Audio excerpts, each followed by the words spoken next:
বন্ধুরা, আজকে একটা নতুন গল্প নিয়ে আসলাম তোমাদের মাঝে। এটা সত্য এবং বাস্তব জীবনের ঘটনা। শেষ পর্যন্ত শোনার অনুরোধ রইল। শুনলে তোমার মধু চলে আসবে। দেরি না করে চলো শুরু করা যাক। দিন আমার কাছে 15 বছর বয়সী একটি ছেলে হাজির হলো। সে এমন একটি ইচ্ছা প্রকাশ করুক যা শুনে আমি কিছুটা বিস্মিত হলাম। এত অল্প বয়সে এত সাহসের সঙ্গে নিজের মনের কথা বলতে পারা সত্যিই বিরল। আমি ভাবলাম তার কম বয়স ও সরলতার কথা বিবেচনা করে চুপ থাকাই ভালো হবে। তবে সে সময় আমার কিছুটা অর্থের প্রয়োজন ছিল। তাই মনে মনে ভাবলাম, এই ছেলেটি তো আমার কোনো ক্ষতি করতে পারবে না। এই ধরনের ব্যাপার সাধারণত 21 মিনিটের বেশি স্থায়ী হয় না। তাই এটাকে আমার জন্য একটা সুযোগ হিসেবে দেখা যেতে পারে। তারপর আমি সেই 15 বছরের ছেলেকে যা ভেবেছিলাম তা আমার সম্পূর্ণ ভুল ছিল। তার বয়স কম হলে কি হবে, সে তো আমার সাথে সারা রাত। বাকিটা গল্পতে বলছি। আমার নাম লিজা। বয়স 18। আমি একজন স্বাধীন এবং আত্মনির্ভরশীল মেয়ে, দেখতে বেশ সুন্দর ও আকর্ষণীয়। ছোট্ট একটি শহরে থাকি, যেখানে সবাই সবাইকে চেনে। আমার বাবা মা অনেক ছোটবেলাতেই মারা গেছেন, তাই একা থাকার অভ্যাস গড়ে তুলেছি। জীবনের সরল ধারা বজায় রেখে চলতে পছন্দ করি। নিজেকে নিয়ে অহংকার করার কোনো প্রয়োজন বোধ করি না। শহরের বাইরে আমার শান্তিপূর্ণ একটি বাড়ি আছে, যেখানে গাছপালা ও ফুলের বাগান রয়েছে। সকালে যোগ ব্যায়াম করি এবং বাগানের যত্ন নিই। আর্থিক অবস্থা খুব একটা ভালো না হলেও পরিশ্রম চালিয়ে যাচ্ছি। বই আমার প্রিয় সঙ্গী। বিশেষ করে রোমাঞ্চকর প্রেমের গল্প। একা থাকি বলে ঘরের সব কাজ নিজেই করি। সেদিন একটু গরম ছিল, তাই কিছুক্ষণ বিশ্রাম নিচ্ছিলাম। এমন সময় দরজায় হালকা করা নাড়ার শব্দ হল। দরজা খুলতেই দেখি পাশের বাড়ির ছেলে আবির দাঁড়িয়ে আছে। আবির মাঝে মধ্যে আমার বাড়িতে আসে। আমাদের মধ্যে ভালো বোঝাপড়া রয়েছে। আমাদের বাড়ির আশপাশে প্রায় একটি ছেলে ঘুরে বেড়ান। বয়স খুব বেশি হলে 15 বছর হবে। তার চোখে কৌতূহলের ঝিলিক ছিল, যে অনেক কিছু বলতে চায়, কিন্তু বলতে পারছে না। একদিন সেই ছেলেটি এসে বলল, দিদি, আপনার কাছে আমার কিছু প্রয়োজন। তার চোখে এক ধরনের উত্তেজনা ছিল, যে কিছু লুকোতে চাইছে। আমি তাকে ঘরে আসতে বললাম এবং জিজ্ঞেস করলাম, তোমার কি প্রয়োজন? ঘরে ঢোকার পর তার চোখে কিছুটা অদ্ভুত ঝিলিক লক্ষ্য করলাম। সে এমনভাবে তাকাচ্ছে যেন কিছু বলতে চায়, কিন্তু বলতে পারছে না। তার দৃষ্টি বারবার আমার দিকে যাচ্ছিল, যা আমাকে কিছুটা অস্বস্তিতে ফেলেছিল। তারপর সে বলল, আমি একা থাকি এবং আপনার সঙ্গে একান্তে কথা বলতে চাই। আমি আপনাকে কোনো অসুবিধায় ফেলবে না, বরং আপনার প্রয়োজনে সাহায্য করব। আমি ছেলেটিকে মাথা থেকে পা পর্যন্ত একবার দেখে নিলাম। উচ্চতায় বেশ লম্বা হলেও বয়সে খুব কম। আমি বিনয়ের সঙ্গে জানিয়ে দিলাম, তুমি এখনো ছোট এবং আমি মনে করি না তোমার বয়স এই ধরনের কাজে উপযুক্ত। কিন্তু সে হেসে বলল, আমি ছোটবেলা থেকেই অনেক অভিজ্ঞতা পেয়েছি। মাত্র 10 বছর বয়স থেকেই কাজকর্ম করছি। আমার কোনো পরিবার নেই। আমি একাই সব কিছু সামলাই। আমাকে বিশ্বাস করুন। আমি আপনাকে নিরাশ করব না, বরং আপনার প্রত্যাশা পূরণ করতে পারব। তার কথা শুনে আমি সত্যিই বিস্মিত হলাম। এই ছোট্ট ছেলেটি এত কিছু কেমন করে বলছে? বুঝতে পারছিলাম। আমি জিজ্ঞেস করলাম, তোমার বাবা মা কোথায়? সে বলল, আমি একা, বাবা মা নেই। অনেক ঘুরে বেরিয়েছি, এবার এই কাজ শুরু করেছি এবং ভালোই চলছে। এখন আমি এই কাজটা আরও বাড়াতে চাই। তাই আপনার সঙ্গে কথা বলতে এসেছি। যদি আপনি সাহায্য করেন তবে আপনার উপকারে আসতে পারব। তার এই কথা শুনে আমি অবাক হলাম। আসলে আমারও এমন একজন সহকারীর প্রয়োজন ছিল, যে ছোটখাটো কিছু কাজ সামলে দিতে পারবে। তাই তার প্রস্তাব গ্রহণ করলাম। পরবর্তী সময়ে সে আমাকে একটি চুক্তির প্রস্তাব দিল। চুক্তি অনুযায়ী প্রতি মাসে কিছু অর্থ প্রদান করবে, যা আমার জীবিকার জন্য সহায়ক হবে। তবে মনে মনে ভাবলাম, যদি কোনো কারণে সময়মতো অর্থ দিতে না পারে, তবে আমার জন্য সমস্যা হতে পারে। তবে ছেলেটি মাত্র 15 বছরের এবং সহজেই তাকে প্রয়োজন অনুযায়ী পরিচালনা করতে পারব। এইভাবে চুক্তি পাকাপাকি করলাম। আমি একা ছিলাম, তাই দোকানটি তাকে ভাড়া দিয়ে দিলাম। সে বল দোকানে সে থাকতে চায়, কারণ তারা বড়জোর বলতে কেউ নেই। এতদিন রাস্তার উপর কাজ করত, এখন দোকানে সেটি চালাবে। এতে আমার আপত্তির কিছু ছিল না। তাকে বললাম, ঠিক আছে, শুধু সময় মতো টাকা দিয়ে দিও। এরপর সে দোকানে নারীদের ব্যবহারের কিছু সামগ্রী এনে সাজিয়ে রাখুন। কিছুদিনের মধ্যেই তার ব্যবসা জমে উঠল। সারাদিন দোকান খোলা রাখতে এবং অনেক মহিলা তার দোকানে কেনাকাটা করতে আসতেন। রাত হলে দোকানে ঘুমিয়ে পড়ত। দীর্ঘদিন ধরে দোকানটি খালি ছিল।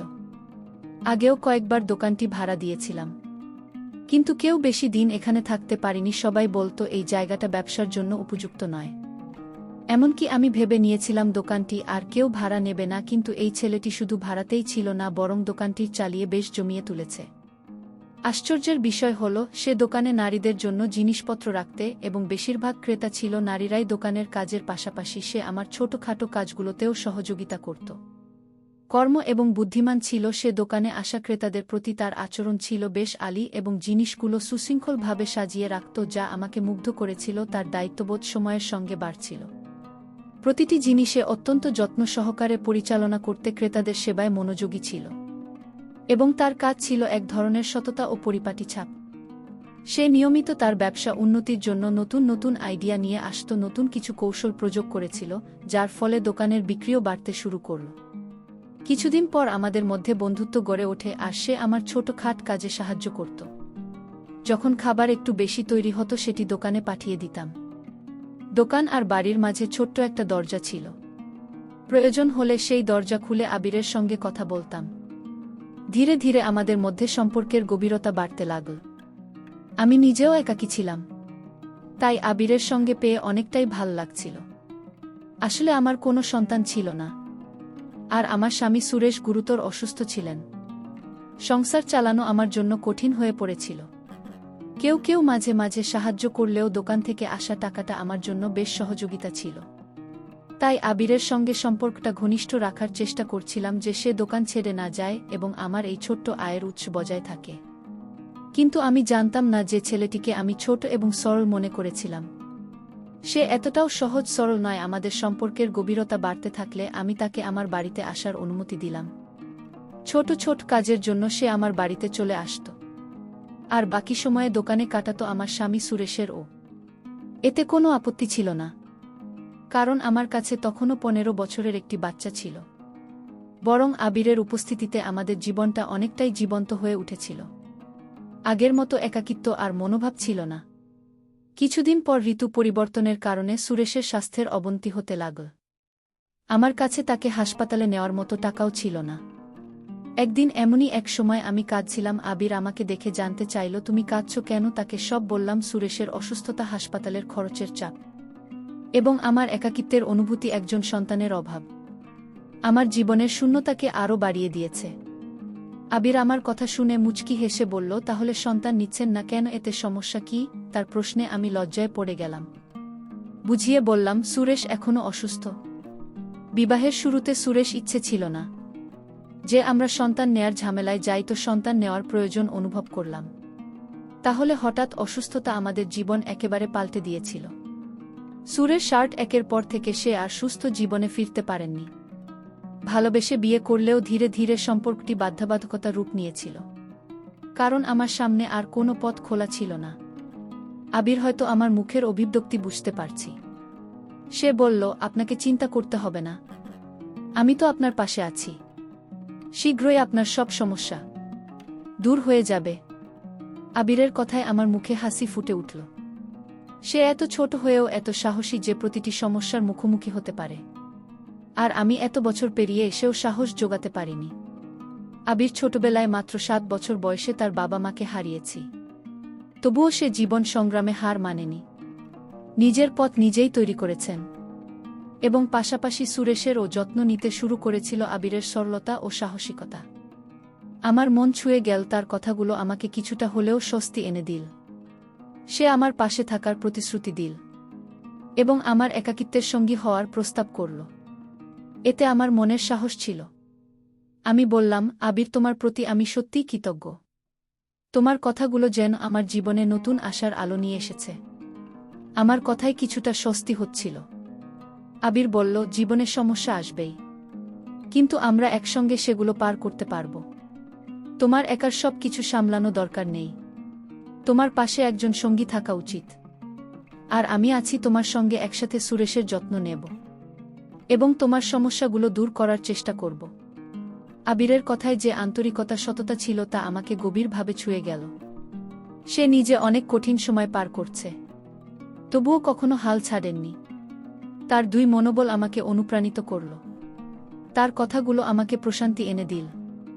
আবিরের সাহসিকতা এবং তার ইতিবাচক মনোভাব আমাকে আবার জীবনের প্রতি বিশ্বাস ফিরিয়ে দিন।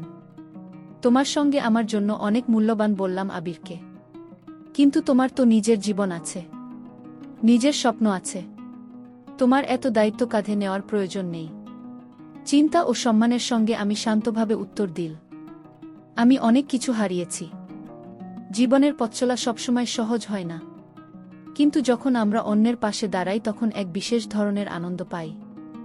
সুরেশের যত্ন নেওয়া আমার কাছে একটি দায়িত্ব, কারণ আমি জানি তিনি তোমার জীবনে কতটা গুরুত্বপূর্ণ। তার কথাগুলো শুনে আমি এক মুহূর্তের জন্য থমকে গেলাম। ভাবতে লাগলাম, কেউ কি সত্যি এতটা নিঃস্বার্থভাবে সাহায্য করতে পারে? তবে এসব চিন্তা বাদ দিলাম। যখনই আমি কোনো কাজে বাইরে যেতাম, আবির সুরেশের পাশে থাকত এবং তাকে সঙ্গ দিতে। তাদের মধ্যে ঠিক কী কথোপকথন হতো আমি জানতাম না, তবে আমাকে দেখলে আমি শান্ত হয়ে যেত। আবির প্রতিশ্রুতি দিয়েছিল সে আমার সকল অভাব পূরণ করবে। তার এই কথায় আমার মুখে হাসি ফুটে উঠেছিল। আমি সন্তানের অভাব অনুভব করছিলাম, আর এই শূন্যতা পূরণের ইচ্ছা আমার মধ্যে ছিল। তবে ইচ্ছা আবির কিভাবে পূরণ করবে তা আমার কাছে ছিল এক প্রশ্ন। তবু তার আনন্দের জন্য আমি মনের কষ্টটা গোপন করে হাসি মুখে থাকতাম। কিছুদিন পর হঠাৎ করে আমার শারীরিক অবস্থার কিছুটা পরিবর্তন অনুভব করলাম। অসুস্থ হয়ে পড়লে আবিরে আমাকে চিকিৎসকের কাছে যাওয়ার পরামর্শ দিন এবং অর্থ সহায়তা দিন। চিকিৎসকের কাছে গেলে জানা গেল আমি মা হতে চলেছি। এটা শুনে যেন মাথার উপর আকাশ ভেঙে পড়ল। এটা কিভাবে সম্ভব? আমি কাঁপা হাতে রিপোর্ট নিয়ে বাড়ি ফিরলাম।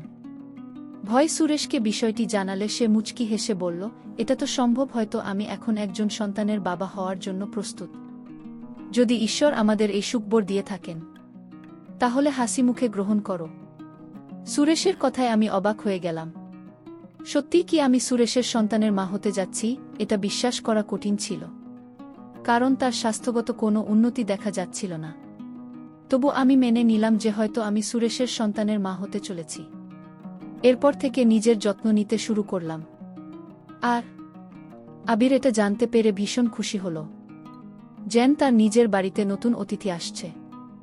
দোকানের কাছ থেকে ফ্রি হলে আবির প্রায় আমাদের বাড়িতে চলে আসত।